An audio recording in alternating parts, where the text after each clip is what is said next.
aprendi que a minha força e a minha potência está na minha feminilidade. E tá em Sim. aprender a usar a minha porção feminina e a minha porção masculina, porque eu tenho, é natural, né? Não preciso forçar, está ali.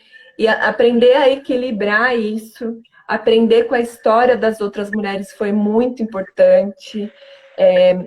E eu acho que uma das coisas maravilhosas do trabalho é esse lado lúdico, né? Então, ela sempre conta um conto que é baseado lá no livro As Mulheres que Correm com os Lobos, que é um livro que também virou a Bíblia das mulheres, mas um livro difícil, cheio de termos junguianos, cheio de coisas teóricas que ali na jornada a gente vivenciava. Então, ela contava o conto, a gente quando conta o conto, eu sou artista, eu sei que a capacidade de ir para o seu imaginário, que ir para o seu inconsciente, e capturar coisas ali que você às vezes esconde, às vezes não quer olhar, e às vezes tem medo, ou que nem imagina que aquilo te marcou, quando você passa por um processo que é artístico, não tem essa, porque você se envolve no lúdico e vai lá para o seu inconsciente. E aí depois cada uma tinha espaço de se colocar, de falar da sua história, de falar do que sentia, de percebia, e depois a gente tinha um acompanhamento. Então, eu achei muito importante porque eu vi várias amigas minhas lerem esse livro, interpretarem de uma forma equivocada e Sim. sem o suporte de uma psicóloga, arte terapeuta e junguiana, que tá entendendo aquilo ali para muito além daquilo ali, né? Para entender aquilo ali, estudou sei lá quantos milhares de anos e tem uma prática com pessoas, então não é teórico. Eu vi muitas amigas lerem e se perderem porque ficaram ali naquele teórico, não conseguiram transportar para a própria vida, não conseguiram olhar os próprios aspectos, não conseguiram perceber que não é só ler e entender que a vida muda, não, que você vai ter que exercitar várias vezes e vai ter que se deparar várias vezes com a sua sombra, né? Várias vezes aquilo vai te pegar, o seu predador interno ele vai aparecer, não é só uma vez, é sempre que ele vai aparecer, e é para sempre que você vai criando consciência. E aí, se você tem um ponto de apoio, um grupo de apoio que te ouve, que é solidário, e que tem uma psicóloga ali orientando todas. Então, quando a gente achava que estava arrasando, vinha a minha mãe falar: ai, olha aí o que Ó, apareceu aí. Tá vendo? Você achou que você tinha resolvido aquilo lá? nós Calma olhamos que ainda não juntas, resolveu. sim, nós olhamos juntas muitas vezes, choramos juntas, o choro externo, o choro interno, para as frustrações, né? E é legal isso que você está falando, Tiara, porque as pessoas ainda não entenderam que é uma travessia, que é uma jornada, que é vida. Então, o trabalho com os contos, sejam da doutora Clarissa, de tantos outros, né? Eu desenvolvi realmente esse método porque é o que eu acredito profundamente, é uma grande travessia eterna, né? Como diz o mestre Jung, nós somos seres em construção, né? Nós estamos caminhando para a individuação, para nos tornarmos integrados e inteiros. Então, muitas vezes as pessoas, é lindo, maravilhoso o trabalho da doutora Clarice, é espetacular, né? O meu livro aqui, minha Bíblia, né? Embora eu use o outro que é todo rabiscado, tá, gente? É maravilhoso. Tantos outros contos que eu conto também, que eu gosto muito, é um recurso para a gente mergulhar na dor, né? Então, por exemplo, quando você escreve uma música, você está num estado de introspecção muito profundo, você está mergulhado. Se você não está escrevendo comercialmente lá, né? Tem que ser daquele jeito. Mesmo assim, eu sempre falo que qualquer arte passa pelo sujeito, né? Passa por você. Então, eu mergulho para poder fazer uma entrega. Mas acabou minha sombra, nunca mais eu vou entristecer ou vou fazer uma caminhada. Ah, então eu também não posso criar na alegria? Pode, claro que sim. São aspectos da natureza humana. Nós somos o tempo todo ciclotímicos. Há uma ciclotimia, que não precisa ser adoecida, né? Então, é isso que você está falando do trabalho com as mulheres, muitas vezes, né, eu, na minha escuta amorosa, terapêutica, eu sempre fico numa grande espera, espero porque cada um vai despertar no seu tempo, né? E o coletivo ajuda muito a olhar para as outras histórias. Então, em alguns pontos, agora eu estou joia, nunca mais vou ter sombra. Aí vinha o próximo conto, o inconsciente vai lá, não é o conto, o encontro ele é só uma ferramenta.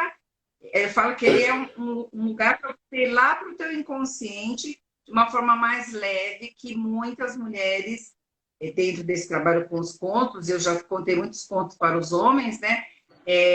Dão um salto quântico assim mais rápido do que a terapia, do que aquele processo linear e tal, porque você vai mergulhar através das outras histórias. É muito diferente de terapia grupal, só terapia, né? Que antigamente se usava, tal, acho que hoje nem se usa mais. Então, trabalhar o coletivo é aprender não só com aquele conto, mas com as histórias que eu ouço, né? Tanto que no meu trabalho, você viveu isso, eu sempre treino com as mulheres assim, a escuta amorosa. Vamos ouvir a outra história, vamos ouvir o que a pessoa tem para contar, mesmo que eu acho chato. Por isso essa grande mistura e essa revelação que você vai fazendo aí, o quanto para você foi construtivo, também transitar entre as gerações para ter uma compreensão maior do que é o feminino e do que é o masculino dentro do feminino, né? Dentro do teu feminino, dentro do feminino daquelas mulheres. Então, esse trabalho, essa jornada, essa travessia também traz uma desconstrução de várias crenças limitantes, né? De várias coisas que a gente aprendeu aí. Então, os contos e tantos outros recursos que eu também utilizo, eles são um caminho, uma jornada para eu poder me abrir para o mundo lá fora, né? Essa é a ideia. E para mim foi assim, foi uma transformação que eu acho que foi avassaladora. Eu sempre fiz terapia e trabalhando nas Lobas, eu ainda fazia terapia separado, né? Mas eu vejo o crescimento que eu tive a partir do momento que eu entrei nas Lobas. Foi assim, foi muito rápido mesmo, assim, unindo a várias outras coisas da minha vida, né? Mas quando você começa a olhar para você, enxergar as coisas que estão sombrias, porque é uma coisa que você me ensinou sempre. A gente precisa ver as coisas como elas são. E a gente aprende a varrer para debaixo do tapete, né? A gente aprende a varrer os nossos aspectos que a gente conhece como negativo, a gente aprende a não olhar. E a partir do momento que você olha, que você tá ali dentro de um grupo muito amoroso, em que uma também vai torcendo pela outra, tem uma pessoa te orientando. E você está trabalhando, porque a gente tem que fazer algumas atividades, né, arte terapêuticas. Então você vai ter que trabalhar aquilo de outras formas. Eu acho que o processo de cura de muitos aspectos meus, eles aconteceram muito rápido. E aí, isso junto, eu vejo a minha carreira deslanchou muito rápido a partir do momento que eu entrei também no Lobas, porque eu fui ficando mais segura de coisas que eu nem queria olhar. Porque assim, você nem quer olhar, então você não consegue pegar a força daquilo. E aquilo tá tomando a sua força, né? Aquilo tá consumindo sua energia, você tá calada, sofrendo quieta, sofrendo às vezes inconscientemente, não quer falar sobre aquilo, e aí você vai perdendo energia. E eu percebi que assim, esse processo de olhar, e para mim também não foi tão simples, porque como eu sou filha, né? Eu sou a sua filha. Tinha coisas que eu não queria falar no grupo, porque você é a minha mãe, né? E você também era o exemplo ali. Então, mesmo tendo que ter essa maturidade, assim, de olhar para algumas coisas sozinha, eu consegui pegar a minha força de volta, abrir aquele Sim. quarto lá da donzela do Barba Azul, que eu achava que não, eu achava que eu tinha realizado todos os meus sonhos, eu não tinha nenhum problema, eu não tinha nada que eu tinha escondido de mim mesma, eu não tinha nenhuma ideia de um produtor que ia vir no cavalo branco, eu já tinha aceitado para mim que era. Não, mentira, no fundo tinha sim a ideia de que ia aparecer alguém que ia me salvar, que ia reconhecer meu talento, e ficava ali e acreditava em pessoas que apareciam, né? Acontece isso muito no caminho do artista. Pessoas que aparecem, que são super famosas e que vão te dar o destaque, o brilho que você merece, que vão alavancar a sua carreira. E aí, lá pelas tantas, você vai vendo que aquela pessoa é um predador, que aquela pessoa tá te enganando, que aquela pessoa tá te ludibriando, mas você também está. se ludibriando, sim, se enganando e também querendo acreditar mais naquela pessoa do que em você mesmo. Então, eu lembro que eu tive um processo de vários rompimentos de tipos de acordos de trabalhos dessa forma, que eu acho que eu consegui fazer de uma forma sem brigar com as pessoas, como eu já tinha feito antes, sem odiar as pessoas, sem romper para sempre, sem achar que a culpa é da pessoa, conseguir romper com aquilo que não me fazia bem, primeiro dentro de mim, porque de certa forma eu estava alimentando aquilo que não fazia bem, e aí quando você consegue resolver dentro de você, você consegue resolver em paz com o que está fora, porque você ganha maturidade e uma força de olha, tá tudo bem, mas eu não quero isso. E digo não, não é isso que eu quero. E assim, eu sou grata, foi muito bom, tá tudo certo, não tem nada de errado, não briguei com ninguém, não cheguei a esse ponto de ficar com raiva, angustiada, não.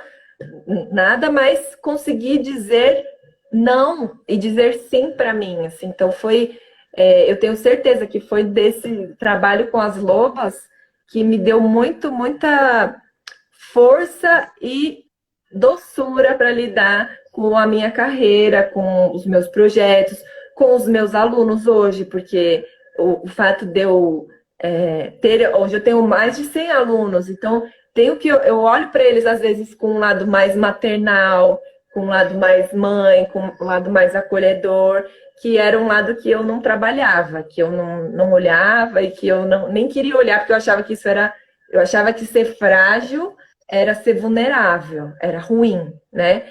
E não, a fragilidade, ela também faz parte da força. sim. Ó, deu uma travadinha aí, Tchela. Tá me ouvindo? Tá? Tô te ouvindo. Tá me ouvindo? Não, que deu uma travadinha aqui. Então, legal disso tudo que você está falando, sabe o que eu ia falar? É que esse trabalho também privilegia que a gente faça contato com o nosso pai e com a nossa mãe. E olha que legal que a tia está falando, ela teve que esbarrar com a mãe psicóloga, com a doutorona, né? E o pai.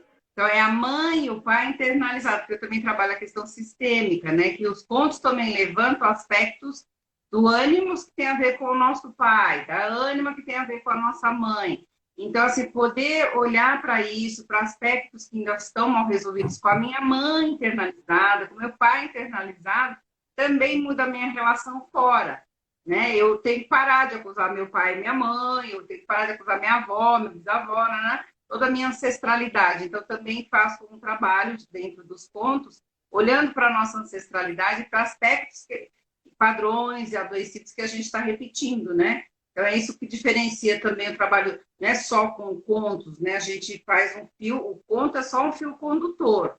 Maravilhoso. A gente caminha por dentro da psicologia analítica, por dentro da visão sistêmica familiar, da psicogenealogia, do genograma, é olhar para dentro da nossa trajetória também e descobrir a nossa força dentro da nossa ancestralidade, do masculino e do feminino, e também descobrir aspectos adoecidos que eu tenho que deixar com eles, que eu não preciso mais trazer para cá, né? Então, quando você fala do predador, né, para quem quiser que vá participar, né, para entender esse conto do Barba Azul, que é um dos contos muito interessantes, traz essa questão de aspectos sombrios que eu ainda não resolvi, então eu fico atraindo histórias, pessoas, situações predatórias que roubam a minha força, mas é porque eu não resolvi ainda dentro de mim aquilo.